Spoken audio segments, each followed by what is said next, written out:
cette voie. Quelle expérience émancipatrice n'est traversée d'épreuves inédites. Une voie.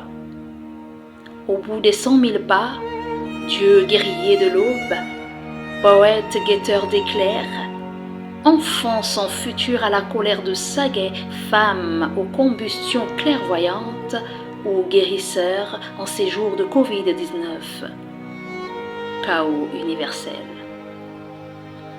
Le sentier entre épineux et lianes s'ouvrira sur le chiffre du soleil.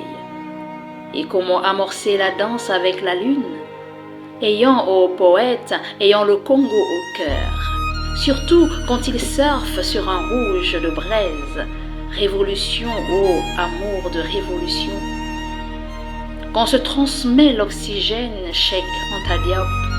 Ah, lisons civilisation ou barbarie.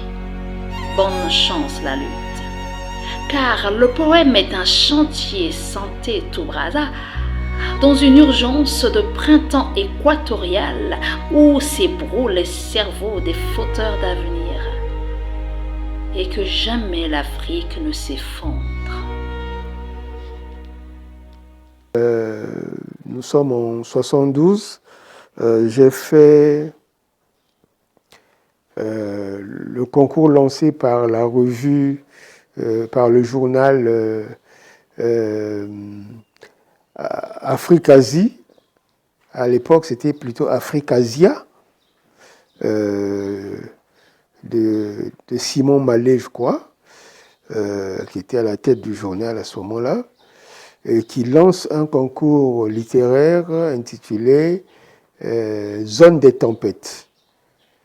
Et je n'ai pas le premier prix, ni le deuxième, ni le troisième, ce sont les 3 grands prix, mais sur les 500, sur les plus de 500 propositions qu'ils ont reçues, je suis dans les 20 propositions qui sont arrêtées, et c'est le poème Témoignage qui a représenté ma participation, et j'ai pensé donner à mon ouvrage le titre de ce premier poème qui m'a permis de me désenclaver en quelque sorte, de désenclaver le jeune poète que j'étais.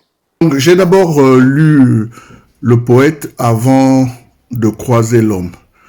J'avais lu à l'époque Témoignage, son premier recueil, un recueil de jeunesse bien entendu, assez militant, mais qui avait été sauvé et qui est sauvé jusqu'à présent puisque je l'ai relu par son insolence. Son insolence qui lui donne une certaine fraîcheur. Et cette insolence avait été mise en exergue par son préfacier, Henri Lopez, qui disait que la gifle était la politesse des poètes. Puis j'ai rencontré à Brazzaville Jean-Blaise Bilombo Samba. J'ai rencontré un homme agile, un homme sec, qui vous scrute, qui vous perce, et tout de suite, on est séduit et on sait qu'on est en face d'un sujet. Henri Lopez, c'est une longue histoire. C'est une longue histoire. Je le rencontre d'abord au Pont du Dieu, à un stage qu'on avait fait dans le cadre de l'UGEC, un stage qu'on avait fait sur les animateurs culturels. Et donc un certain nombre d'élèves avaient été sélectionnés pour participer à ce stage, et j'en faisais partie. Et il était parmi les conférenciers. Donc je le rencontre là, et je lui apprends que j'écris de la poésie, etc. Il dit « Ah oui, vous écrivez de la poésie? Ah bon, mais je serais heureux de les lire. » Bon, mais comme nous étions internés, je n'avais pas les poèmes là-bas, donc le temps est passé, et quand nous sommes revenus au moment de la rentrée scolaire, j'ai cherché à le joindre, Bon, cela a pris un peu de temps parce qu'il était ministre, entre-temps, il était ministre de l'enseignement supérieur ou primaire ou secondaire, je ne sais plus, mais il était ministre de l'enseignement. Et c'est l'année d'après que je suis allé le voir chez lui. Il habitait aux environs de là où se trouve actuellement l'hôtel Léon. Donc, après, chez le maire, il était en contrebas, il habitait là. Je suis allé le voir et je lui ai apporté mes poèmes. Il m'a remercié. Il était accueillant. Moi, j'étais élève à Savorgnan. Il était accueillant, lui, il était ministre. Il a pris mes poèmes, il m'a dit, bon, ben, il allait s'arranger pour me les faire reparvenir. Et donc, 2-3 semaines passent, et je suis à Savorgnan, et je vois mon enseignante de français, Madame Euseb, qui vient me voir, et qui me dit, Monsieur Bilombo, vous écrivez des poèmes? Je dis, oh, oui, de temps en temps, j'écris des poèmes. Il dit, non, non, non, je le sais parce que le ministre Lopez m'a donné vos poèmes et m'a demandé de travailler avec vous pour discuter avec vous sur comment est-ce qu'on pourrait les améliorer, etc. Et en même temps, voir de quelle manière je pouvais vous accompagner pour améliorer votre style, etc. Et voilà comment mon prof de français, je suis en première à ce moment-là, se trouve être celle qui va finir par faire donc le relais entre Henri Lopez et moi, parce qu'elle est guadeloupéenne et l'épouse de Henri Lopez, Madame Henri Lopez, est guadeloupéenne également. Et donc elles sont amies et c'est ainsi que Henri lui a confié mes poèmes et donc j'ai travaillé avec Madame Euseb sur les textes, etc. On a longuement discuté sur tel texte, tel autre, etc.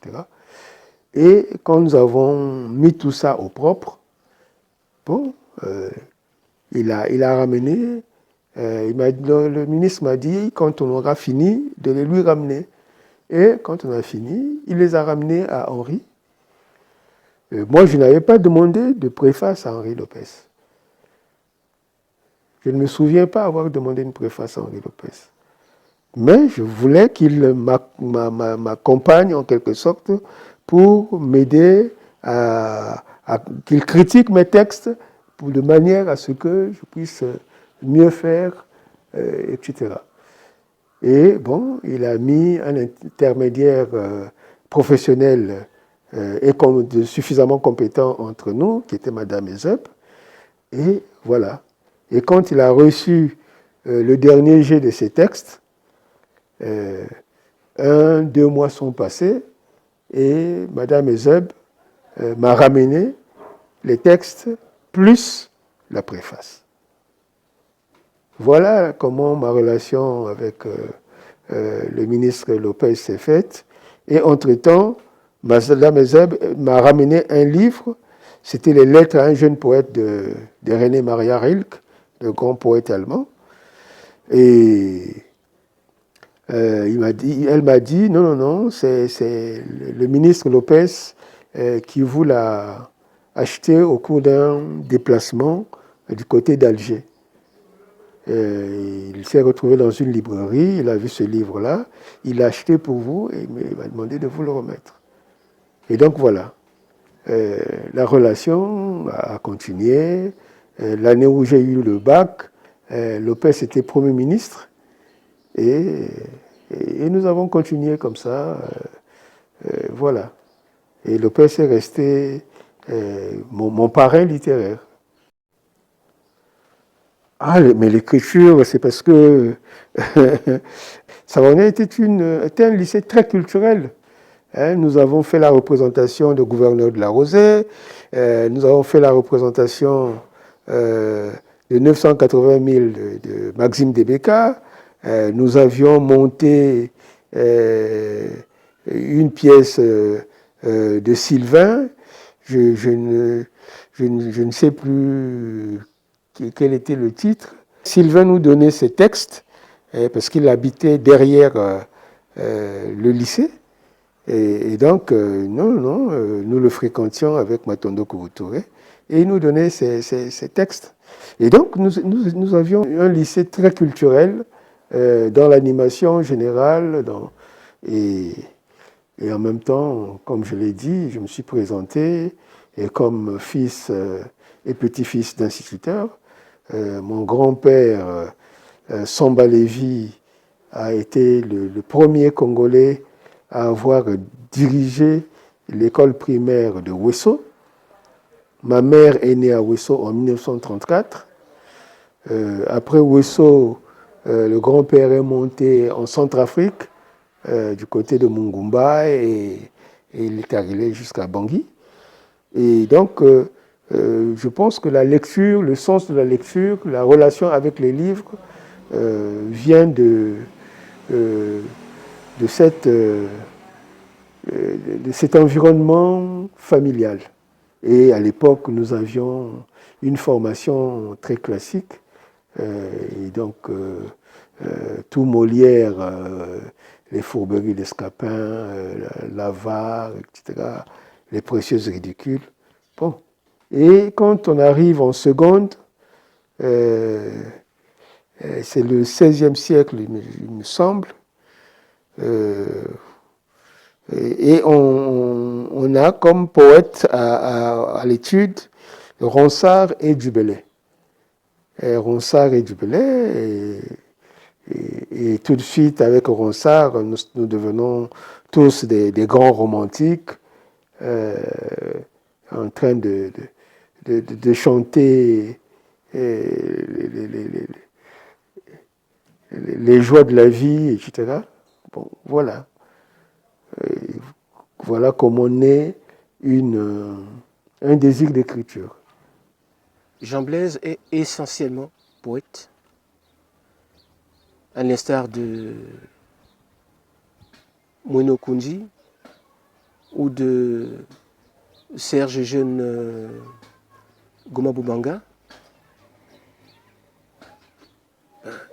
C'est pas qu'il ne peut pas s'illustrer dans d'autres genres, mais celui qui le sied le mieux, celui qui le vêt le mieux, et celui par lequel il veut et il a voulu qu'il soit connu, c'est ce genre-là. C'est ce genre. Mais maintenant, libre à chacun de nous d'en faire la transcription. La poésie, c'est la mère des genres littéraires.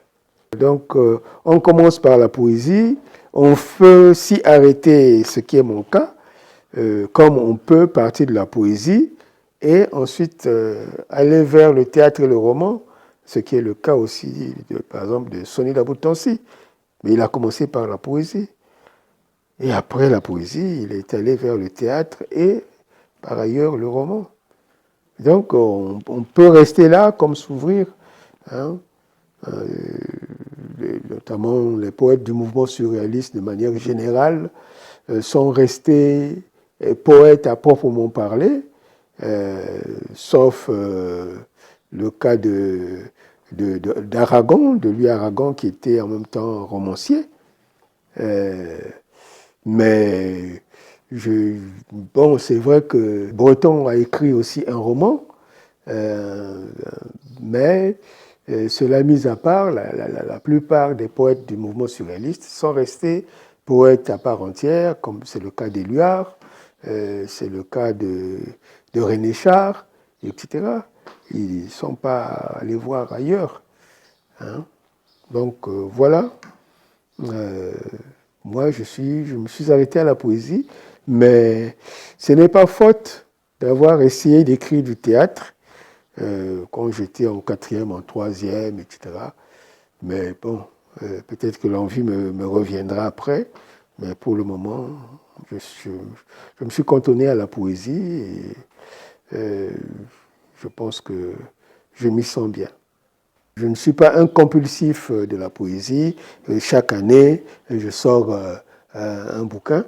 Et d'ailleurs, vous allez regarder, vous allez voir que les bouquins ont quand même, les recueils de Bilombo Samba ont quand même une certaine dimension de volume. Il n'y a pas de, à part témoignages, il n'y a pas de livre de moins de 120 pages.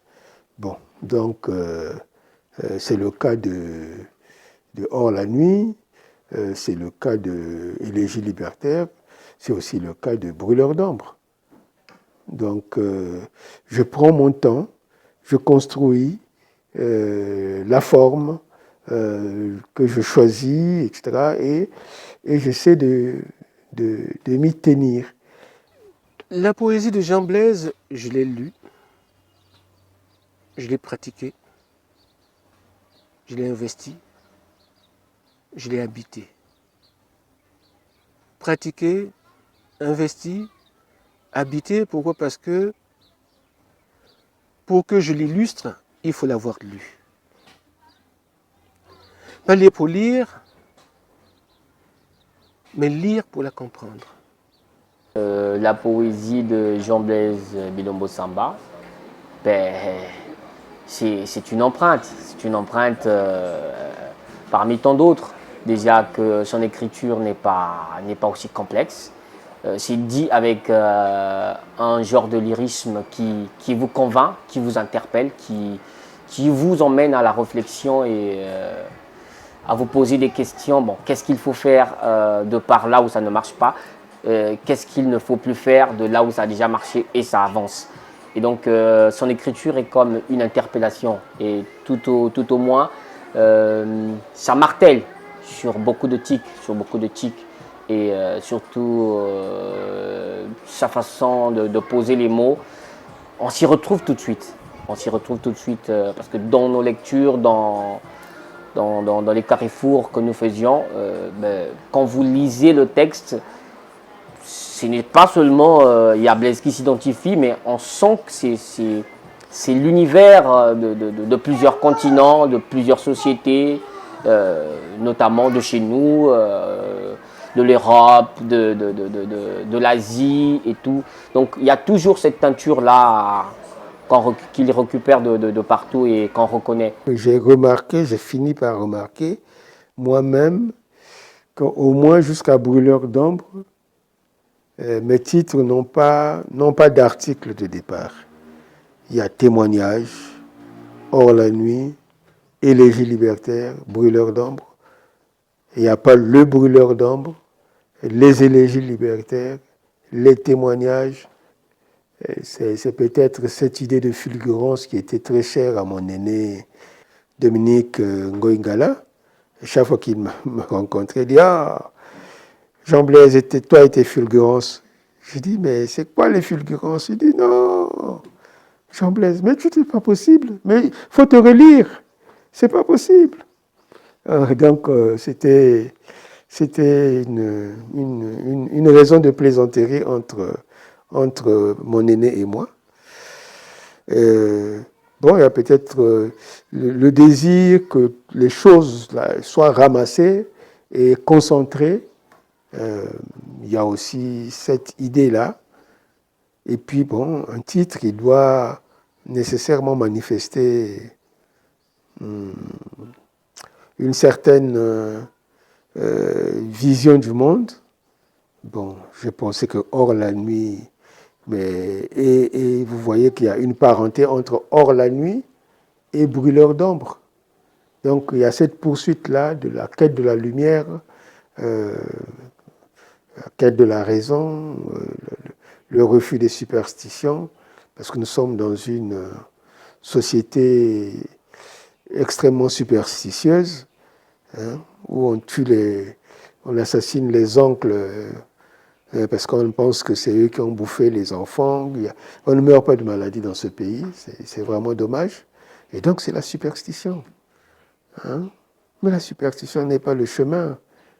C'est un très grand chanteur nord-américain qui l'a dit. Hein? La superstition n'est pas le chemin. Et maintenant, avec les églises de sommeil, on rentre dans des néo-superstitions où on va dire, ah non, non, ta femme fétiche contre toi, ah non, non, non, ton enfant est sorcier. Ah, bon, écoute, ce n'est pas possible. Hein. Il y a une alphabétisation systématique de la société qui est effrayante. Hein. Donc c'est un peu contre ça que je m'élève. Et puis élégie libertaire, bon, il y a la dimension libertaire, donc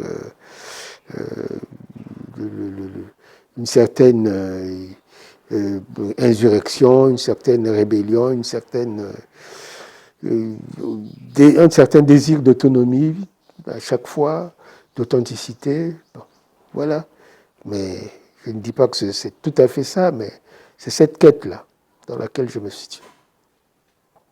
J'ai beaucoup été marqué par Brûlure d'ambre. C'est un recueil qui m'a beaucoup marqué. C'est un recueil qui m'a beaucoup marqué. Et que je relis de temps en temps.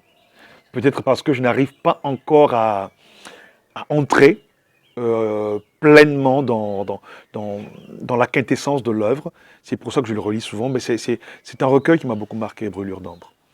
J'ai préparé Brûleur d'ambre depuis que je suis étudiant, depuis Dakar. Et quand je suis rentré, j'ai continué à alimenter Brûleur d'ambre avec la partie de Mandela. J'étais à Brazzaville quand Mandela a été libéré et tout. Et donc, et puis entre-temps, comme j'ai dit, j'ai participé au symposium anti-apartheid. Donc tout cela a permis qu'il y ait un cahier Mandela dans Brûleur d'ambre et tout. Et donc j'ai continué. J'ai préparé ce livre comme il faut. Et je l'ai envoyé à mon éditeur qui est l'Harmattan, puisqu'il me fait l'honneur de me publier dans la collection, sa collection la meilleure, c'est-à-dire Poète des 5 continents. Le recueil que je préfère de lui, c'est Élégie libertaire. Pourquoi? Parce que c'est une ode à la fraternité des créateurs, la fraternité humaine et bien entendu la fraternité congolaise. Je pense qu'à l'heure actuelle, Jean-Blaise Bilombo Samba est une sorte de potomiton de cette fratrie congolaise célébrée à l'époque par l'écrivain Sylvain Bemba.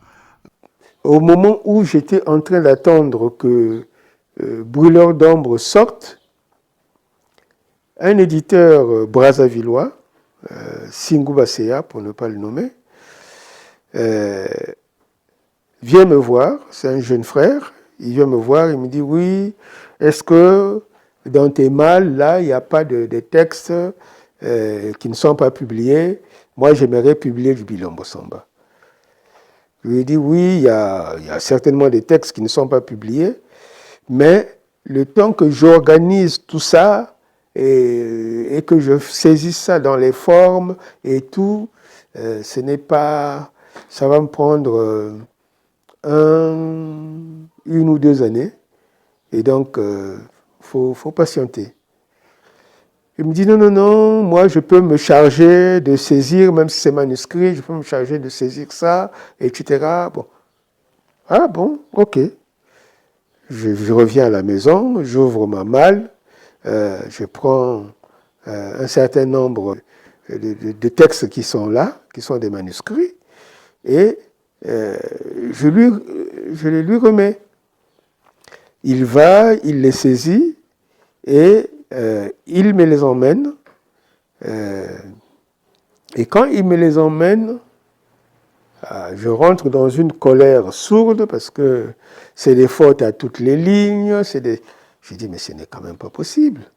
Comment tu peux faire? Comment tu peux saisir de cette manière? Non, bon, mais c'est vrai que... Ah non, ce n'est pas possible. Bon, Dieu merci, il y a mon cadet Bruno Bruno Bilombo qui me dit, non, non, non, Yaya, moi je peux m'en occuper, je peux corriger et tout.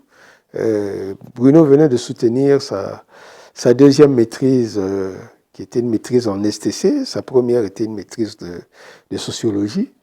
Et donc, c'est quelqu'un qui sait travailler, qui est vraiment à la recherche de fautes, etc. Son travail journalistique le contraint à ça. Et donc, je lui donne tout ça, il corrige, et bon, je suis relativement satisfait du résultat. Et je dis, bon, écoute, Singou, comme il en est ainsi, je vais tout préparer avec Bruno, et je t'appellerai quand tout sera prêt, juste pour que tu ailles à l'imprimerie. Et c'est ce qui a été fait quand nous avons tout bouclé avec Bruno. Donc, je reconstruis, je divise en 3 parties. Bon, enfin, je fais ce que j'aime faire dans la construction d'un livre. Et quand j'ai bouclé, bon, j'ai appelé Singou, je dis, bon, Bruno a déjà tout fait. Il a tiré les calques. Bon, voilà, tout est sous calque. Amène à l'imprimerie.